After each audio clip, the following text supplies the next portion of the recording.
ओम नमो भगवते वासुदेवाय।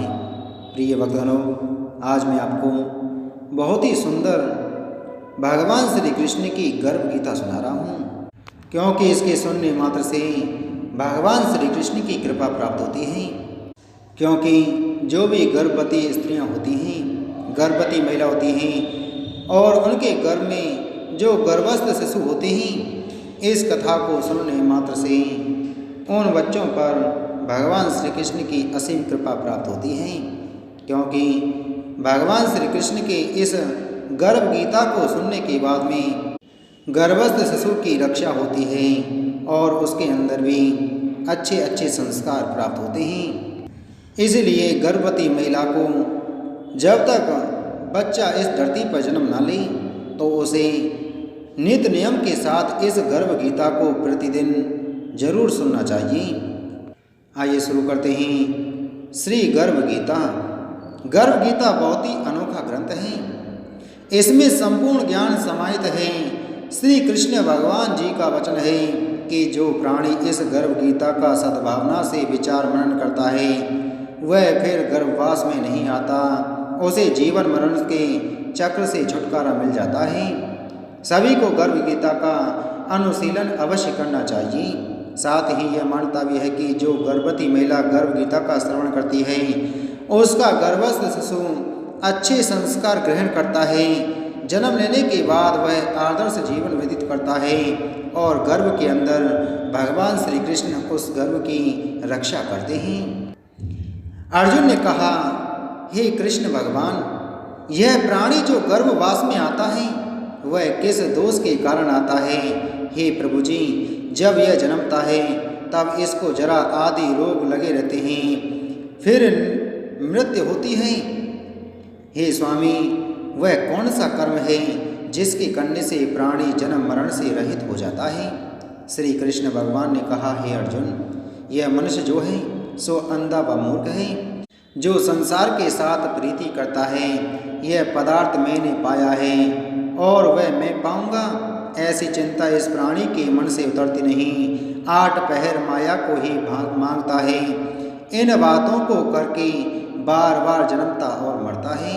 वह गर्भ विषय दुख पाता रहता है। अर्जुन ने कहा, हे श्री कृष्ण भगवान, यह मन मद मस्त हाथी की भांति है, तृष्णा इसकी शक्ति है। यह मन तो 5 इंद्रियों के वश में है, काम, क्रोध, लोभ, मोह और अहंकार। इन 5 में अहंकार बहुत बली है, सो कौन यल है जिससे मन बस में हो जाए? श्री कृष्ण भगवान ने कहा, हे अर्जुन, यह मन निश्चय ही हाथी की भांति है, तृष्णा इसकी शक्ति है। मन 5 इंद्रियों के वश में है, अहंकार इनमें श्रेष्ठ है। हे अर्जुन, जैसे हाथी अंकुश कुंडा के वश में होता है, वैसे ही मन रूपी हाथी को वश में करने के लिए ज्ञान रूपी अंकुश है। अहंकार करने से यह जीव नरक में पड़ता है। अर्जुन ने कहा, हे भगवान, जो एक तुम्हारे नाम के लिए वन खंडों में फिरते हैं, एक बैरागी हुए हैं, एक धर्म करते हैं, इनको कैसे जाने?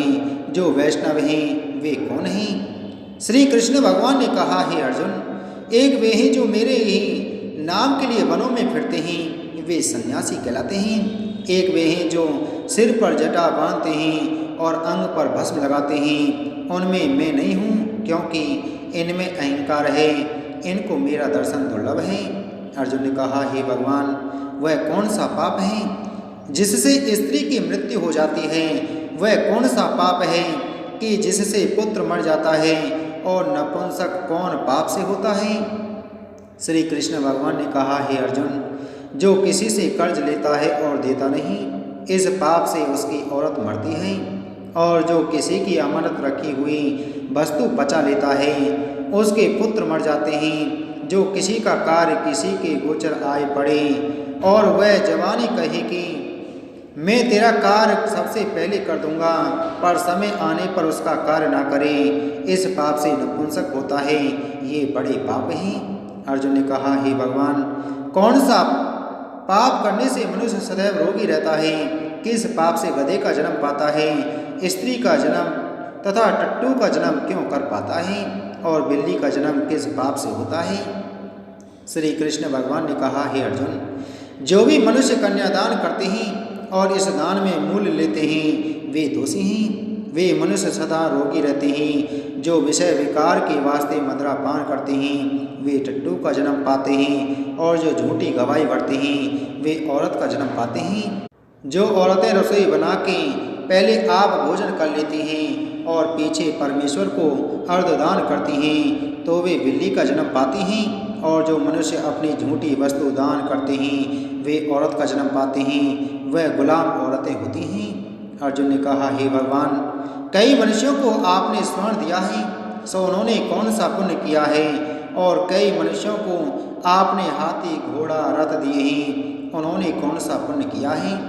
श्री कृष्ण भगवान ने कहा, हे अर्जुन, जिन्होंने स्वर्ण दान किया है उनको घोड़े वाहन मिलते हैं। जो परमेश्वर के निमित्त कन्यादान करते हैं सो पुरुष का जन्म पाते हैं। अर्जुन ने कहा, हे भगवान, जिन पुरुषों के अंदर विचित्र देह है उन्होंने कौन सा पुण्य कार्य किया है? किसी किसी के घर संपत्ति है, कोई विद्वान है, उन्होंने कौन सा पुण्य कार्य किया है? श्री कृष्ण भगवान ने कहा, हे अर्जुन, जिन्होंने अन्नदान किया है उनका सुंदर स्वरूप है। जिन्होंने विद्यादान किया है वे विद्यावान होते हैं। जिन्होंने संतों की सेवा की है वे पुत्रवान होते हैं। अर्जुन ने कहा, हे भगवान, किसी को धन से प्रीति है, कोई स्त्रियों से प्रीति करते हैं, इसका क्या कारण है? समझा कर कहिए। श्री कृष्ण भगवान ने कहा, हे अर्जुन, धन और स्त्री सब नाश रूप है, मेरी शक्ति का नाश नहीं है। अर्जुन ने कहा, हे भगवान, यह राजपाट किस धर्म के करने से मिलता है? विद्या कौन सा धर्म करने से मिलती है? श्री कृष्ण भगवान ने कहा, हे अर्जुन, जो प्राणी काशी में निष्काम भक्ति से तप करते हुए देह त्यागते हैं वे राजा होते हैं, और जो गुरु की सेवा करते हैं वे विद्वान होते हैं। अर्जुन ने कहा, हे भगवान, किसी को धन अचानक बिना किसी परिश्रम से मिलता है, सो उन्होंने कौन सा पुण्य कार्य किया है? श्री कृष्ण भगवान ने कहा, हे अर्जुन, जिन्होंने गुप्त दान किया है उनको धन अचानक मिलता है। जिसने परमेश्वर का कार्य और पराया कार्य संभाला है वे मनुष्य रोग से रहित होते हैं। अर्जुन ने कहा, हे भगवान, कौन पाप से अम्ली होते हैं और कौन पाप से गूंगे होते हैं और कौन पाप से कुष्ठी होते हैं? श्री कृष्ण भगवान ने कहा, हे अर्जुन, जो आदमी नीच कुल की स्त्री से गमन करते हैं वे अम्ली होते हैं। जो गुरु से विद्या पढ़कर मुकर जाते हैं सो गूंगे होते हैं। जिन्होंने गौघात किया है वे कुष्ठी होते हैं। अर्जुन ने कहा, हे भगवान, जिस किसी पुरुष की देह में रक्त का विकार होता है वह किस पाप से होता है? और दरिद्र होते हैं, किसी को खंड वायु होती है, और कोई अंधे होते हैं तो कोई पंगु होते हैं, सो कौन से पाप से रहित होते हैं? और कई स्त्रियां बाल विधवा होती हैं तो यह किसी पाप से होती हैं? श्री कृष्ण भगवान ने कहा, हे अर्जुन, जो सदा क्रोधवान रहते हैं उन्हें रक्त विकार होता है। जो मलिन रहते हैं वे सदा दरिद्री होते हैं। जो कुकर्मी ब्राह्मण को दान देते हैं उनको खंडवायु होती है। जो पराई स्त्री को नंगी देखते हैं, गुरु की पत्नी को कुदृष्टि से देखते हैं सो अंधे होते हैं। जिसने गुरु और ब्राह्मण को लात मारी है वो लंगड़ा व पंगु होता है। और औरत अपने पति को छोड़कर पराये पुरुषों से संग करती है सो वह बाल विधवा होती है। अर्जुन ने कहा, हे भगवान, तुम पर ब्रह्म हो, तुमको नमस्कार है। पहले मैं आपको संबंधी जानता था परंतु अब मैं ईश्वर रूप जानता हूँ। हे परब्रह्म, गुरु दीक्षा कैसी होती है सो कृपा कर मुझसे कहो। श्री कृष्ण भगवान ने कहा, हे अर्जुन, तुम धन्य हो, तुम्हारे माता पिता भी धन्य हैं जिनके तुम जैसा पुत्र हैं। हे अर्जुन, सारे संसार के गुरु जगन्नाथ हैं। विद्या का गुरु काशी, चारों वर्गों का गुरु सन्यासी है। सन्यासी उसको कहते हैं जिसने सबका त्याग करके मेरे विषय में मन लगाया हो, सो ब्राह्मण जगत गुरु है। हे अर्जुन, यह बात ध्यान देकर सुनने की है। गुरु कैसा करें? जिसने सब इंद्रियां जीती हों, जिसको सब संसार ईश्वर में नजर आता हो और सब जगत से उदास हो। ऐसा गुरु करे जो परमेश्वर को जानने वाला हो और उस गुरु की पूजा सब तरह से करे। हे अर्जुन, जो गुरु का भक्त होता है और जो प्राणी गुरु के सम्मुख होकर भजन करते हैं उनका भजन करना सफल है। जो गुरु से विमुख हैं उनको सप्तग्रास मारे का पाप है। गुरु से विमुख प्राणी दर्शन करने योग्य नहीं होते। जो गृहस्थी संसार में गुरु के बिना है वो चांडाल के समान है। जिस तरह मदिरा के भंडार में जो गंगा जल है वह अपवित्र है, इसी तरह गुरु से विमुख व्यक्ति का भजन सदा अपवित्र होता है। उसके हाथ का भोजन देवता भी नहीं लेते, उसके सब कर्म निष्फल हैं। कुकर, सूकर, गंधर्व, काक ये सब की सब योनियाँ बड़ी खोटी योनियाँ हैं। इन सब से वह मनुष्य होता है जो गुरु नहीं करता।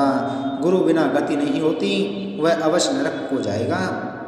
गुरु दीक्षा बिना प्राणी के सब कर्म निष्फल होते हैं। हे अर्जुन, जैसे चारों वर्णों को मेरी भक्ति करना योग्य है, वैसे गुरुधार के गुरु की भक्ति करना योग्य है। जैसे गंगा नदियों में उत्तम है, सब व्रतों में एकादशी का व्रत श्रेष्ठ है, वैसे ही हे अर्जुन शुभ कर्मों में गुरु सेवा उत्तम है।